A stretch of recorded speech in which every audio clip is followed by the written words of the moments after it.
Hello, boys and girls. Today, we will be reading Tim O'Toole and the Wee Folk, an Irish tale told and illustrated by Gerald McDermott. Tim O'Toole and the Wee Folk. In a little cottage on a little hill at the end of a little lane in Donegal lived Tim O'Toole and his wife Kathleen. Tim and Kate were so poor they had not a penny or a potato between them. Their children ate porridge for supper. Even the mice were thin from want of food, and the cat wouldn't bother with chasing the creatures.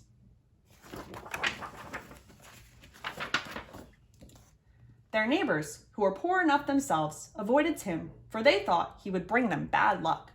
Things went from bad to worse, until one day there was not a crumb or a drop left in the house. "Tim O'Toole," said Kate, "I can't stand no more of being poor, and you sitting around bemoaning your fate. You must go out to find work, like a decent man, and take us out of this poverty." Kathleen kept after him, and next morning, Tim set out to see if he could earn some wages. Tim O'Toole traveled the length of the country, knocking at every door, inquiring at every farm, trying to eke out a few coppers for a day's work. But there was no work to be had. Finally, when Tim was tired and hungry and could walk no further, he stopped and laid down to rest in the cool green clover at the side of the road. No sooner had he stretched out than he heard the faint sound of merry piping and lilting voices raised in song and laughter. The strange music was coming from a little hollow in the side of a hill. Tim crept up to the hollow and peered over the edge. There, below him, was a troop of the wee folk, laughing and singing and carrying on. Well, Tim knew for sure his luck had changed, for it is well known that whoever spies the wee folk in the light of day can demand their treasure. Suddenly, the music stopped. The little merrymakers were astonished when they looked up and saw Tim peering down at them. "Hand over your gold," bellowed Tim, trying to be fierce, "and you'll come to no harm."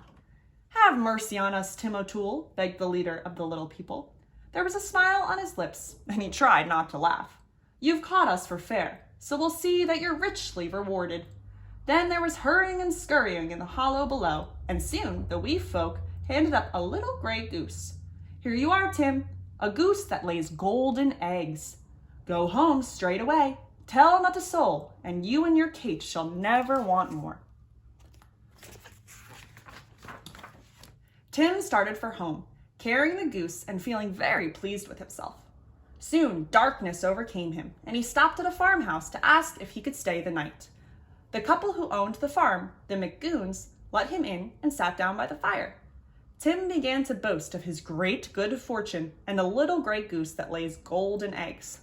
That night, while Tim was asleep in the loft, the McGoons decided they could use just a goose such as this. Quietly, they exchanged it for their own. Tim was none the wiser for it, and in the morning went happily homeward, carrying the goose he thought would bring him great wealth. When he got home, he put the bird upon the table. "Is this all you've to show for being gone these 3 days?" asked Kathleen. "But darling, this is no ordinary goose," said Tim. "This one lays golden eggs." Well, the short of it is, they waited a long, long time, and as you might guess, the goose did no such thing. "They've cheated me," howled Tim, and he marched off in a terrible temper to give the little people what for. When he finally reached their hiding place, he was still angry. "Golden eggs, is it?" cried Tim to the wee folk. "That goose you gave me laid no eggs at all." "This is curious indeed," said their startled leader. Then the little man wrinkled his nose and gave a sly smile. "Tim, wait but a moment, I will make good your reward." There was hurrying and scurrying in the hollow below. A moment later, the wee folk brought forth a fine linen tablecloth and spread it in front of Tim. In the wink of an eye, it was covered with bounteous food and drink, the likes of which he had never seen before.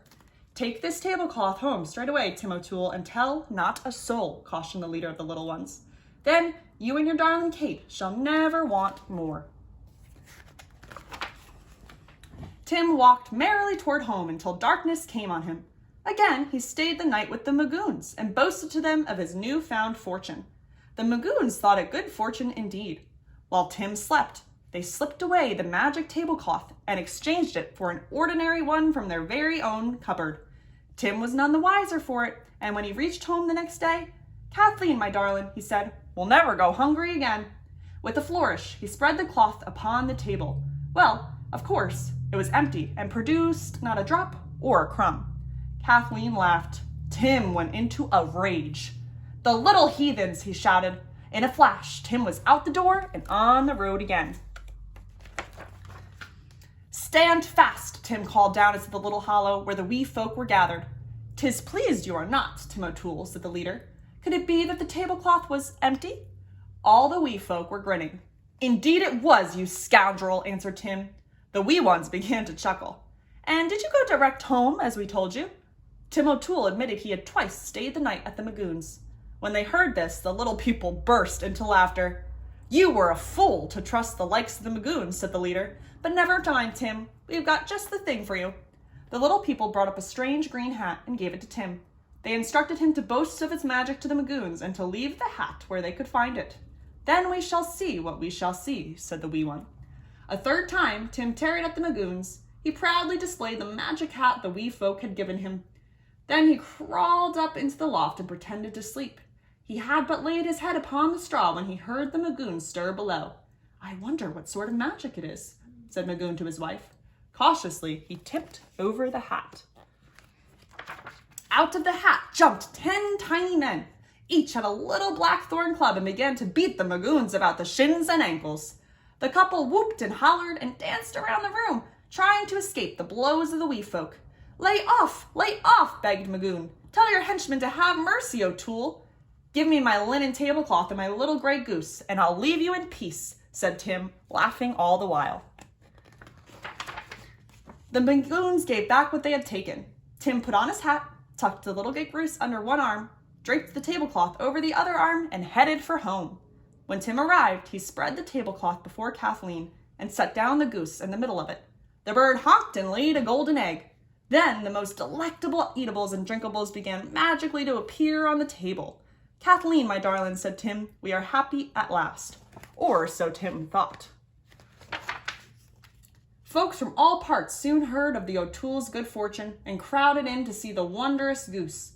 Their little cottage filled up with neighbors until there was no place left to sit or stand. Everyone helped themselves to the never-ending supply of eatables and drinkables.